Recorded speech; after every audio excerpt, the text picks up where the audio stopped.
The Looking Glass Knight is such a beautiful boss, and that beauty is carried by the arena. It's a metallic knight creature carrying a sword in one hand and a giant mirror in the other as a shield. I just really love the atmosphere the fight happens in. It takes place on the roof of a partially destroyed castle in the middle of a storm. That dark and stormy night just adds so much. It also lends credence to the boss's attacks, which, apart from the standard sword swipes, can have the knight raise his sword upward, as if channeling the storm and imbuing it with lightning.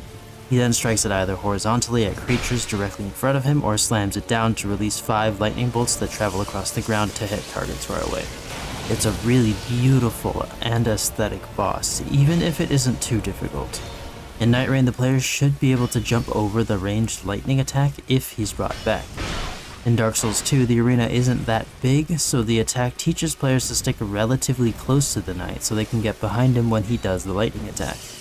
In addition, his shield completely blocks all damage that hits it, meaning he's more vulnerable from the back. In Nightreign, it'd be easier for a group of Nightfarers to have one player keep the knight's aggro so he doesn't constantly spin around, allowing the other 2 players to dish out damage from the back. Oh, and I haven't even mentioned the Phase 2 yet. Well, when the Looking Glass Knight gets low enough in health, he'll stop fighting, hold his shield out, and another enemy will pop out. It's supposed to be another player that the knight summons, but nowadays, when the servers aren't seeing as much activity, it usually summons an NPC with a set loadout. Obviously, summoning adversaries isn't something the knight should do in Nightreign, as the game structure is definitely more cooperative than adversarial when it comes to player-to-player interactions. The knight could summon other NPC copies of Nightfarers like how Everdark Libra does, but it still wouldn't have the same oomph that a PvP boss has.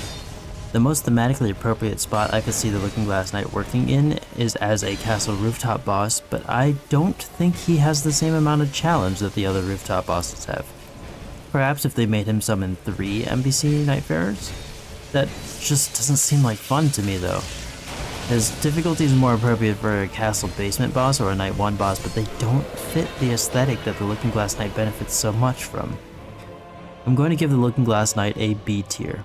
I really love the fight the way that it is in Dark Souls 2, but there is no feasible way to bring it to Nightreign in a way that wouldn't tarnish the fight severely.